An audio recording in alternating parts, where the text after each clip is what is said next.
నమస్తే, welcome to 4 Sides TV news blaze. నేను మీ సంపత్ కుమార్. ముందుగా బులెటిన్లో హెడ్లైన్స్ చూద్దాం. హరీష్ రావును అరెస్ట్ చేయొద్దు, పోలీసులకు హైకోర్టు ఆదేశం.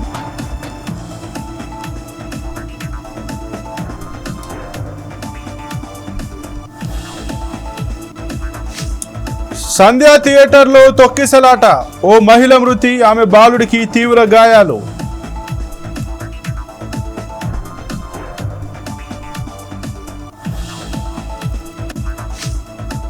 నిజామాబాద్లో రైలుకు ఎదురెళ్లిన యువకుడు, అరగంట నిలిచిపోయిన తిరుపతి ఎక్స్ప్రెస్.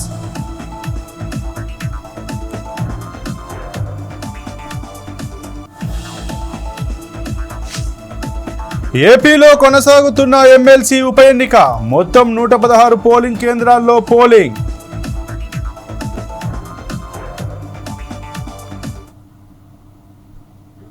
నిజామాబాద్ జిల్లాలో రన్నింగ్లో ఉన్న ట్రైన్కు ఓ యువకుడు బైక్పై ఎదురెళ్లాడు. దీంతో అప్రమత్తమైన దర్యాపూర్ గేట్మెన్ ట్రైన్ పైలట్కు సమాచారం ఇచ్చాడు. దీంతో తిరుపతి వీక్లీ ఎక్స్ప్రెస్ నవీపేటలో అరగంట సేపు ఆగింది. షిరిడి నుంచి తిరుపతి వెళ్తున్న సమయంలో నవీపేట నుంచి పట్టాల మధ్యలో జగదీష్ అనే వ్యక్తి ద్విచక్ర వాహనంతో రైలుకి ఎదురు వెళ్లాడు. దీంతో ట్రైన్ పోచమ్మకట్ట సమీపంలో నిలిపివేశారు. సిఆర్పీఎఫ్ పోలీసులు జగదీష్ను అదుపులోకి తీసుకుని విచారణ చేపట్టారు. తన భార్యతో సఖ్యత లేకపోవడం వల్ల ఆత్మహత్యకు యత్నించినట్లు పోలీసులకు జగదీష్ తెలిపినట్లు తెలుస్తోంది. జగదీష్ స్వస్థలం భీమ్గల్ కాగా గత కొంతకాలంగా నవీపేటలో అద్దెకు ఉంటున్నారు. జగదీష్పై కేసు నమోదు చేసినట్లు రైల్వే పోలీసులు తెలిపారు.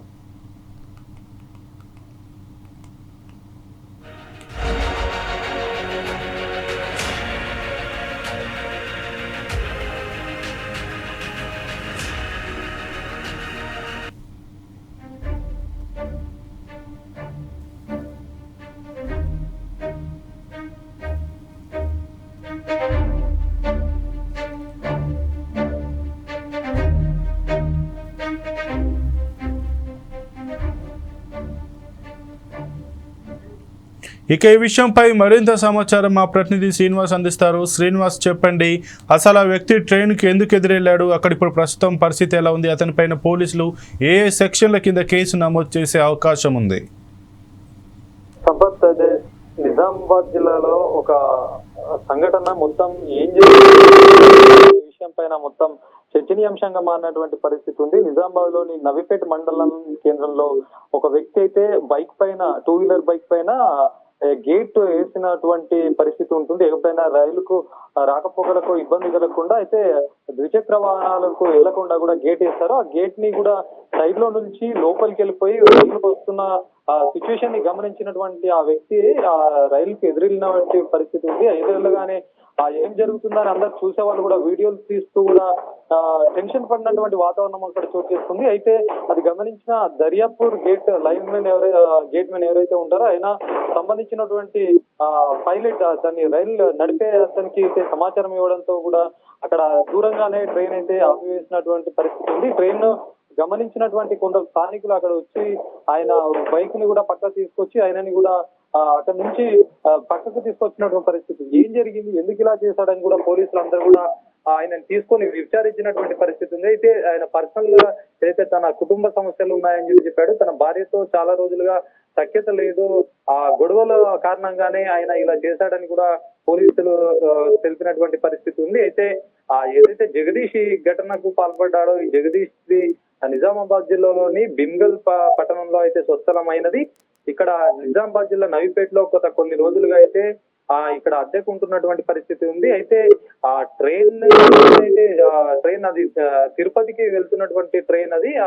ఆ ట్రైన్ లో దూరం నుంచి చూసినటువంటి ఆ వ్యక్తి ఏదైతే చూసి పైలట్ కు సమాచారం ఇవ్వడంతో ఈ ప్రమాదం తప్పిందని చెప్పొచ్చు. ఒకవేళ అది కనుక జరగకపోతే ఒక 2 వీలర్ తీసుకొని గేట్ పైకి వెళ్ళడం అంటే ఆషామాషి వ్యవహారం కాదు. అది ప్రాణాలకు ఎంత ముప్పు ఉంటుంది. దాని పట్ల కూడా చాలా ఇప్పుడున్న ప్రజలు భయాందోళనకు గురయ్యారు. ఇంత అందరు చూస్తుండగానే ఇలా వెళ్ళడం పట్ల కూడా ఒక టెన్షన్ వాతావరణంలో మొత్తానికి బతికి బయటపడ్డటువంటి పరిస్థితి నెలకొంది. అయితే ఆయనకు పోలీసులు కూడా కౌన్సిలింగ్ ఇస్తున్నారు. మళ్ళీ ఏ సెక్షన్ల పైన అనేది ఇంకా తెలియాల్సి ఉంది. మొత్తానికి అయితే ఈ జరిగిన ఘటన మొత్తం జిల్లా వ్యాప్తంగా కూడా ఒక కలకలం రేపుతుందని చెప్పొచ్చు సంపత్. అతని యొక్క నేపథ్యం ఏంటి, అతని వల్ల ఆ రైలు ఎంతసేపు నిలిచిపోయింది? దాదాపుగా అతని వల్ల 30 నిమిషాల పాటు కూడా ట్రైన్ ఆపివేశారు. అసలు అక్కడ ఉన్నటువంటి ఏదైతే ప్రయాణిస్తున్నటువంటి ప్రయాణికులు సైతం ఏం జరిగింది, ఎందుకు ఇంత ఆలస్యమైందని తేరుకొని చూసేసరికి కూడా ఇట్లాంటి ఘటన వ్యవహారం కూడా బయటకు రావడంతో ఒక టెన్షన్ వాతావరణం అయితే అక్కడ చోటు చేసుకుందని చెప్పొచ్చు. అయితే తిరుపతికి వెళ్లాల్సినటువంటి ట్రైన్ అది. ఈ ఘటన అసలు ఆయన ముందు ప్లాన్ చేశాడా, మరి ఇంతటి పెద్ద ఘటన ఒక బైక్ పైన ఒక వ్యక్తి నడవాలంటేనే ఎంత భయాందోళనటువంటి పరిస్థితి ఉంటుంది. అలాంటిది ఒక 2-వీలర్ బైక్ తీసుకొని పట్టాల పైన ట్రైన్ కి ఎదురెళ్ళడం కూడా మొత్తం కలకలమైనటువంటి విషయంగా చెప్పుకోవచ్చు సంపత్. అయితే శ్రీనివాస్, ఇప్పుడు ఆ వ్యక్తిని ఏ పోలీస్ స్టేషన్ కి తరలించారు? అతని కుటుంబ సభ్యులు ఎవరైనా వచ్చారా? వస్తే వారికి ఎటువంటి కౌన్సిలింగ్ ఇస్తున్నారు? అయితే దీనికి సంబంధించి మొదటగా అయితే గమనించినటువంటి ఎవరైతే స్థానికులు ఉంటారో స్థానికులు కూడా ఏదైతే జగదీష్ ని పక్కకు తీసుకొచ్చి పోలీసులకు సమాచారం అందించారు. అక్కడ ఉన్నటువంటి నవిపేట్ సంబంధించినటువంటి స్టేషన్ సంబంధించిన సిఆర్పిఎస్ పోలీసులు కూడా ఆయనని అదుపులోకి తీసుకొని విచారణ అయితే చేస్తున్నారు. ఏంటి, ఎందుకు ఇలా చేస్తావు, ఇంత పెద్ద ఘటనకు పాల్పడడానికి కారణాలే అని కూడా ఆరా తీస్తున్నటువంటి పరిస్థితి ఉంది. కుటుంబ సభ్యులు కూడా వాళ్ళకి ఇంటిమేషన్ చేశారు, రమ్మని చెప్పేసి వాళ్ళు కూడా వస్తున్నటువంటి నేపథ్యం ఉంది. అయితే మరిన్ని విషయాలు కూడా ఇంకా తెలియాల్సి ఉంది. Okay, thank you Srinivas.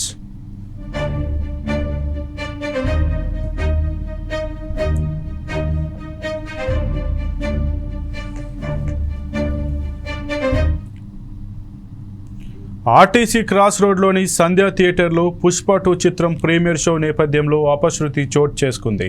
Premiere show వీక్షించడానికి అల్లు అర్జున్ థియేటర్కు వచ్చారు. ఆయనను చూసేందుకు అభిమానులు భారీగా తరలివచ్చారు. ఒక్కసారిగా తోసుకుంటూ ముందుకు రావడంతో పోలీసులు వారిని చెదరగొట్టారు. ఈ క్రమంలో తొక్కిసలాట చోటు చేసుకుంది. దీంతో గాయపడిన రేవతి ఆసుపత్రిలో చికిత్స పొందుతూ మృతి చెందింది. తీవ్ర అస్వస్థతకు గురైన బాలుడు శ్రీతేజ్కు పోలీసులు సిపిఆర్ చేశారు. అనంతరం బేగంపేట్ కిమ్స్కు తరలించారు. థియేటర్ వద్ద దాదాపు 200 మంది పోలీసులు మోహరించారు.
గోదావరి జిల్లాలో ఉపాధ్యాయ ఎమ్మెల్సీ ఉప ఎన్నిక పోలింగ్ ఇవాళ ఉదయం ప్రారంభమైంది. కాకినాడ, డాక్టర్ బిఆర్ అంబేద్కర్ కోనసీమ, తూర్పు గోదావరి, పశ్చిమ గోదావరి, ఏలూరు, అల్లూరి సీతారామరాజు జిల్లాల పరిధిలో ఓటర్లుగా ఉన్న ఉపాధ్యాయులు, అధ్యాపకులు తమ ఓటు హక్కును వినియోగించుకుంటున్నారు. ఉదయం 8 గంటలకు ప్రారంభమైన పోలింగ్ సాయంత్రం 4 గంటల వరకు కొనసాగనుంది. ఈ ఎన్నిక కోసం కాకినాడ, రాజమహేంద్రవరం, అల్లూరి సీతారామరాజు జిల్లాల్లోని మొత్తం 113 మండలాల్లో 116 పోలింగ్ కేంద్రాలు ఏర్పాటు చేశారు.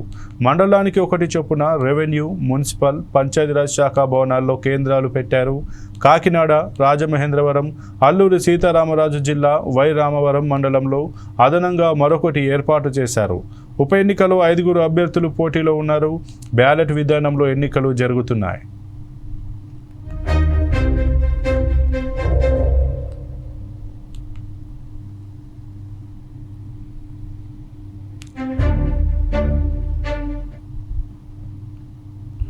పంజాగుట్ట పోలీస్ స్టేషన్లో నమోదైన కేసులో మాజీ మంత్రి హరీష్ రావును అరెస్ట్ చేయవద్దని హైకోర్టు ఆదేశించింది.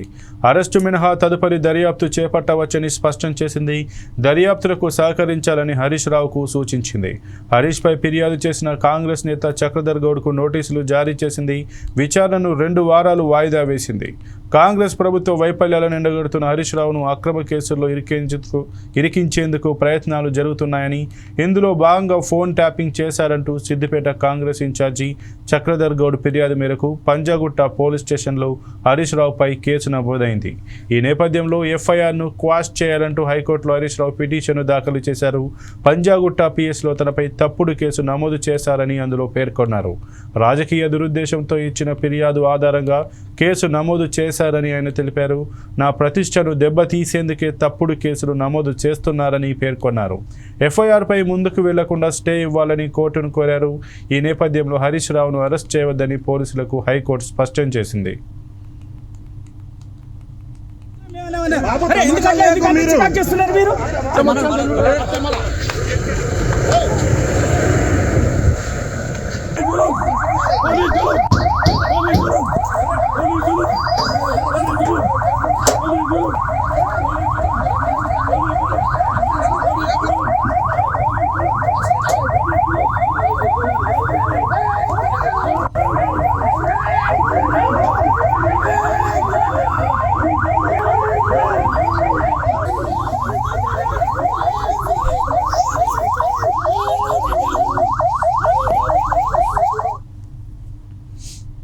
తూర్పుగోదావరి జిల్లా అనపర్తిలో సుబ్రహ్మణ్యేశ్వర స్వామి షష్ఠి సందర్భంగా తమిళనాడు పళనిమలైలో నిర్వహించేలా వేలు కావిడి ఉత్సవాన్ని అంగరంగ వైభవంగా నిర్వహించారు.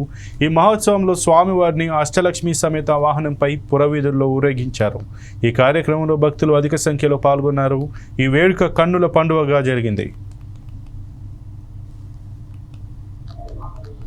అనపర్తి గ్రామం వీర్రాజమామిడి దగ్గర వేయించేసినటువంటి శ్రీ సుబ్రహ్మణ్యేశ్వర స్వామి దేవస్థానంలో సుబ్రహ్మణ్యేశ్వర షష్ఠి సందర్భంగా చక్కగా 11 రోజుల ముందుగా ఈ యొక్క భక్తుల చేత విశేషంగా మాలాధారణ చేస్తూ ఉదయకాలంలోనూ సాయంకాలంలోనూ చక్కగా స్వామివారికి అభిషేక అర్చన పూజా కార్యక్రమాలు భక్తులు శ్రద్ధాభక్తులతో చేస్తూ ఉన్నారు. అందులో భాగంగా స్వామివారి యొక్క మాలాధారణ చేయడం వల్ల వారి యొక్క మనోభీష్టమాన్ని కూడా తప్పక నెరవేరుతాయిటండి. వివాహం కావాల్సిన వాళ్ళకి వివాహ ప్రాప్తి, సంతాన ప్రాప్తి, అదేవిధంగా సమస్త రోగ నివృత్తి జరిగి కుజదోష నివారణ, కాలసర్పదోష నివారణ జరిగి చక్కనైనటువంటి అభివృద్ధి కలుగుతుంది అని చెప్పి శాస్త్రంలో చెప్పబడింది. అందులో భాగంగా సుబ్రహ్మణ్య షష్ఠి సందర్భంగా చక్కగా భక్తులందరూ కూడా మాలాధారణ చేసి విశేషమైన పూజా కార్యక్రమాన్ని కూడా స్వామివారికి చేస్తూ ఉన్నారు. అందులో భాగంగా ఈ యొక్క విశేషంగా తమిళనాడు అటువంటి సుబ్రహ్మణ్యేశ్వర క్షేత్రాల్లో జరిగేటువంటి కావడి ఉత్సవం ఇక్కడ ప్రత్యేకంగా జరుగుబడుతూ ఉంటుంది. చక్కగా భక్తులందరూ కూడా విశేషంగా స్వామివారి యొక్క కావడిని ఎత్తుకొని ఊరేగింపుగా ఆ యొక్క కావడి పూజన్ని కూడా నిర్వర్తించి కావడి ఉత్సవంలో పాల్గొంటారు. దీని వలన శీఘ్రంగా వివాహ ప్రాప్తి, సంతాన ప్రాప్తి కలిగి చక్కనైనటువంటి మనోభీష్టములతో అందరూ కూడా ఆయురారోగ్యేశ్వర్య భోగభాగ్యాలతో ఉంటారు అని చెప్పి శాస్త్రంలో చెప్పబడింది. ప్రత్యేకంగా సుబ్రహ్మణ్యేశ్వర స్వామి క్షేత్రాల్లో జరిగేటువంటి యొక్క కావడి ఉత్సవం అనపర్తి గ్రామంలో ఈ యొక్క వీర్రాజమామిడి దగ్గర వేయించేసిన సుబ్రహ్మణ్యేశ్వర క్షేత్రంలో జరగడం చాలా ప్రత్యేకత. దీనికి అనపర్తి మండలం అనపర్తి గ్రామంలో వీర్రాజమామిడి సుబ్రహ్మణ్యేశ్వర స్వామి వారి ఆలయం వద్ద గత 10 రోజుల నుంచి కూడా స్వాములు 245 మంది మాలలు వేసి చక్కటి కార్యక్రమాలు, ఆధ్యాత్మిక కార్యక్రమాలు చేస్తూ ఈరోజు కావడోత్సవ మహోత్సవం జరుపుతున్నారు.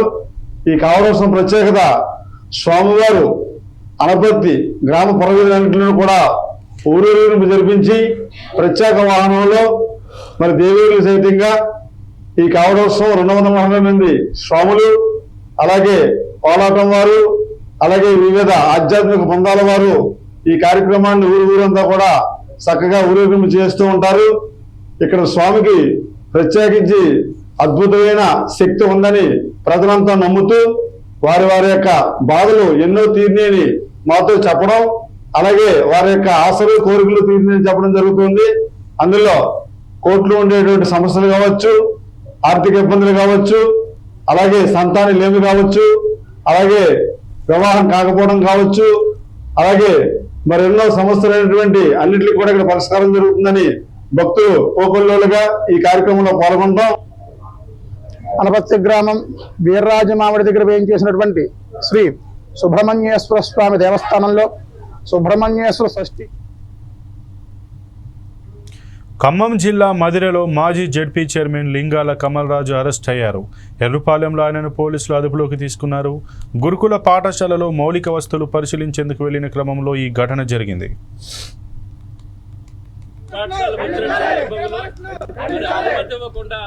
ఇట్లా అన్యాయంగా అరెస్ట్ చేయడం అనేది చాలా దుర్మార్గమైనటువంటి దీన్ని తీవ్రంగా ఖండిస్తా ఉన్నాం.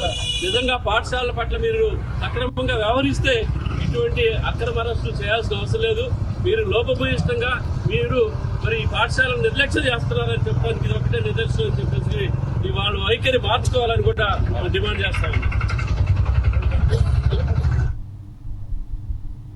మెదక్లో ప్రజాపాలన విజయోత్సవాలను ఘనంగా నిర్వహిస్తున్నారు. 5వ రోజులో భాగంగా ఆర్టీసీ కొత్త బస్టాండ్ ఆవరణలో మహిళలకు మహాలక్ష్మి కార్యక్రమాన్ని చేపట్టారు. ఇందులో జిల్లా collector Rahul Raj, municipal chairperson Chanderpaul, RTC DM Surekha, సంబంధిత ప్రజాప్రతినిధులు, ఆర్టీసీ సిబ్బంది పాల్గొన్నారు. ఏ విధంగా పరిపాలన ఉంటే ప్రజలకు సౌలభ్యంగా ఉంటుంది, ప్రజలకు మినిమం అమ్యూనిటీస్ ఏ విధంగా మనం అందించాలి, మరి ప్రయారిటీ బేసిస్ లో వారు ముందుకు పోతున్న పరిస్థితి. మరి ఒక సంవత్సరాల కాలంలోనే వారు 56,000 ఉద్యోగాల్ని మరి మనకు అందించడం జరిగింది. నిరుద్యోగులకు కానుగా ఆ కార్యక్రమం వారు చేపట్టారు. మరి గత కొన్ని సంవత్సరాల నుంచి చేపట్టిన డిఎస్సీని కూడా వారు ముందుకు తీసుకెళ్తూ పబ్లిక్ సర్వీస్ కమిషన్ కూడా ప్రక్షాళన చేస్తూ మరి మంచి అధికారికి ఈరోజు వారు ఐఏఎస్ అధికారికి వెంకటేశం గారికి సీనియర్ అయ్యే అధికారికి వారికి బాధ్యతలు అప్పచెప్పడం అంటే ప్రజల పట్ల వారికి నిరుద్యోగుల పట్ల వారికి ఉన్నటువంటి చిత్తశుద్ధిని చెప్పడంలో అతిశక్తి లేదు. మరి ఎంతో ముఖ్యమైనటువంటి మేలు చేసినటువంటి ఘనత మరి ముఖ్యమంత్రి గారికి మంత్రివర్గానికి దక్కుతుంది. ఈ రోజు మనం చూస్తే దాదాపుగా 3,600 కోట్ల రూపాయల్ని ఉచితంగా మహిళల కొరకు బస్సు ప్రయాణం వచ్చేస్తున్నటువంటి పరిస్థితి. ఆ మధ్యకాలంలో కొంతమంది ట్రోల్ చేసింది, అమ్మ అడిగిపోతున్నాం అమ్మ అంటే ఆమె బీడీలు అల్లుతుంటుంది, అలా కూర్చొని బస్సులో కూర్చొని ఆయన కింద వేస్తే టైం పాస్ అవుతుంది అని. అది టైం పాస్ కూడా కాదు, నిజంగా వారి ఆర్థిక పరిస్థితులు మెరుగుపరచడానికి, ఆర్థికంగా ఇబ్బంది పడకూడదన్నటువంటి విషయాన్ని గమనించి రాష్ట్రంలో ఉన్నటువంటి మహిళలకు ప్రయారిటీగా వారికి ఇస్తూ వాళ్ళందరికీ ఉచిత ప్రయాణం కల్పించినటువంటి ప్రభుత్వం ఏదైనా ఉందంటే మన రాష్ట్ర ప్రభుత్వాన్ని చెప్పక తప్పదు. ఈ రోజు అక్కడ మహిళా బస్ ప్రయాణికులు ఉన్నారు. సో ఎస్పెషల్లీ ఇంటర్మీడియట్ పిల్లలు కానివ్వండి, డిగ్రీ పిల్లలు కానివ్వండి, వాళ్ళందరూ కూడా అటువంటి బస్ పాస్ల గురించి వెయిట్ చేయాల్సిన అవసరం లేకుండా ఖాళీ ఆధార్ కార్డు చూపిస్తేనే వాళ్ళందరికీ కూడా ఉచితంగా బస్ సౌకర్యం కల్పించడం చాలా గ్రేట్ పని అది. సో దీని ద్వారా ఏంటంటే ఎంతనో మంది సో ఇంటర్మీడియట్ కానివ్వండి, డిగ్రీ కానివ్వండి, ఇవన్నీ చదువుకోలేక చాలా మంది వాళ్ళ ఆర్థిక పరిస్థితి ఆ బస్ పాస్ తీసుకోవడానికి కూడా లేని పరిస్థితుల్లో వాళ్ళందరూ కూడా డ్రాప్ అవుట్ స్టూడెంట్స్ అయితే ఉంటారు.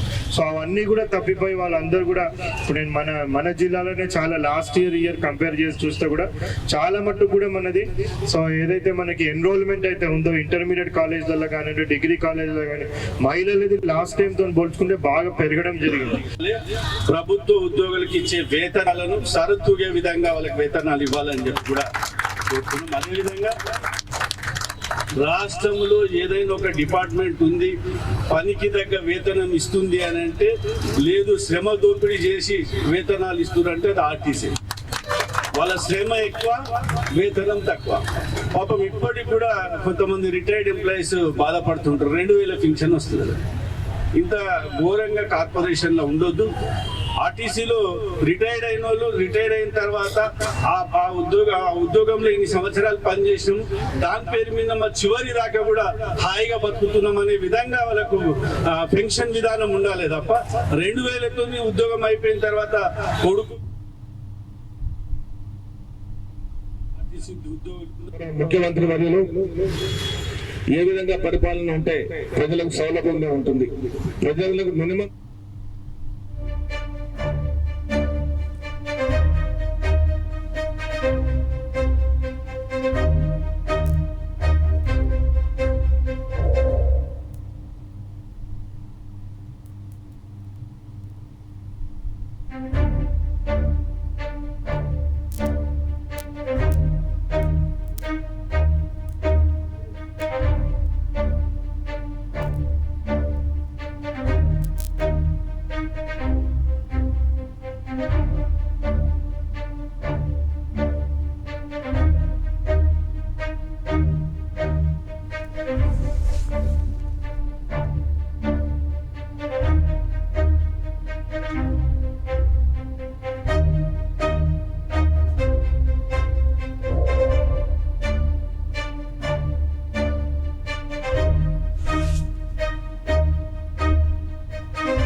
ఇక ఇవి ఇప్పటివరకు బులెటిన్లో ఉన్న అప్డేట్స్. మరిన్ని అప్డేట్స్ కోసం చూస్తూనే ఉండండి 4 Sides TV.